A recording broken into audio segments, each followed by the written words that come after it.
Kremlin Cold Smashers, alanganin nga ba sa Capital One Solar Spikers? Farm Fresh, kayang-kaya na daw ang Sauce Coffee ngayon. Yan natin ang preview ang magiging laban nila at syempre, schedule ng laban nila maya-maya lamang yung araw February 21, 2026. Kaya tapusin nyo ang video sa mga latest update pa natin. Anong team posibleng manalo? At ibigyan natin ang standings bago mabago na naman. At syempre, hindi lang yan. Opening day sa 25 ng Spikers Turf kung saan 6 na teams ang maglalaban-laban, kaya good luck. At syempre, Regine Arocha dinumog ng Chocomucho player sa kanyang kasal. Congratulations! At lahat na tatabik natin this video. Kaya before that guys, please naman, huwag niyong kalimutan mag-like, comment, subscribe, and pa-hit the notification bell for more PBL UAAP valuable updates dito sa Pilipinas. Maraming salamat sa supports. At syempre, avail na kayo ng ating mga product niya sa baba. Mura na at talagang magaganda.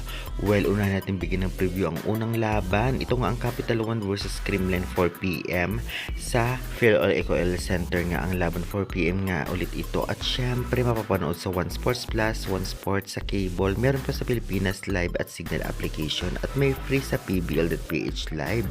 Well, maraming nagsasabing kayang-kaya na daw ng Capital One ang Kremlin. Well, masasabi natin ay possible, lalong-lalo pa every conference ay talaga namang pabago-bago ang players at syempre lumalakas din ang players kahit papano dahil sa mga recruit at connection nito habang tumatagal magkakasama ang players. Kaya naman masasabi nga natin mas malakas talaga ngayon ang Capital One kaya hindi dapat magpakampante ang Kremlin kung gusto nilang manalo. Ganun pa rin nasasabi nga natin sa Capital One muna tayo. Well, Belabilen consistent, minsan umaabot pa ng 20 plus points at pwedeng umabot pa ng 30 points. Grabe talaga. Siya ang threat nga sa Kremlin at hindi lang yan, palaban din si Adorador dahil nang gagawa din dito kasama ni Harley Belen. Kaya naman maganda ang laging laro nila. At syempre, ang Capital One ay may mga recruit din na mga galing, especially sa middle. Ito ngang si Nunag at syempre magaling din ang setter at libero ng Capital One. Samantalang dako naman tayo sa Kremlin.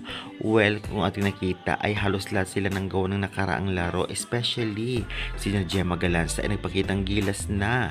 Tots Carlos, Bernadette Pons na kahit nga sa depensa ay talaga namang grabe ang galing. Kaya talaga masasabi natin napakalakas ngayon ng Kremlin. Samahan pa ni Gia at syempre may Valdez pa at MG sa likod na sakaling walang laro ang first 6 nandyan sila lagi. Magandang laban ito sa Capital One versus Kremlin.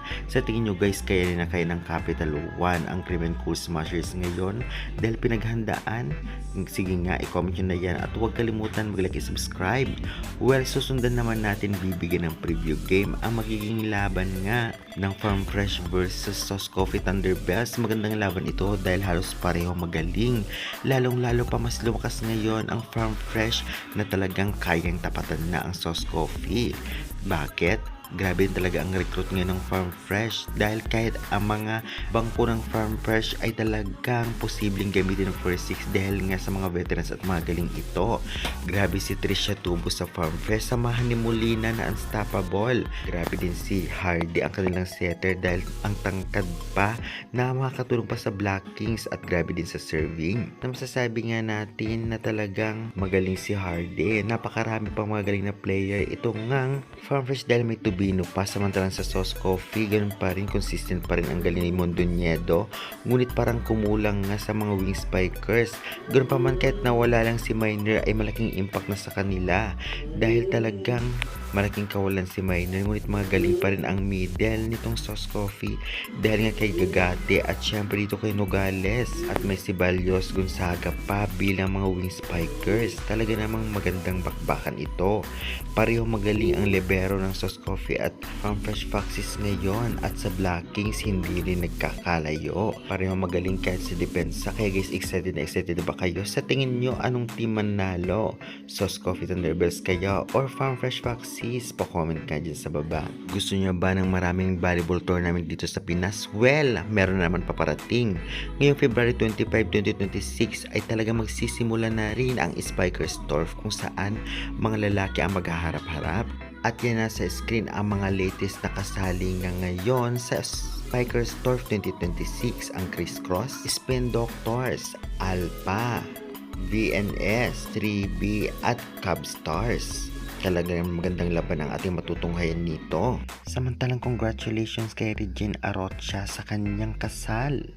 Kaya naman syempre kinilig na naman ang mga Choco Mucho players kung saan dinumog na ang kasal ni Regine. Dahil ang ating nakikita ngayon sa screen ay mga kuha nga ni Dina Wong na nakapost sa kanyang social media account, specifically sa kanyang Instagram bilang suporta sa ka-teammates. At hindi lang yan, maraming Choco Mucho players ang dumalo mismo sa kasal nitong si Regine dahil wala pa naman silang laro. Kaya naman congratulations again Regine Arocha and mabuhay. Kitang-kita naman natin na talaga namang masayang masaya siya sa kanyang kasama ngayon o asawa, and good luck na lamang sa life mo Regine. Samantalang ibigay naman natin bago ang laban ang mga latest standing at syempre sino-sino nga ba ang mga players, top spikers at top scorer.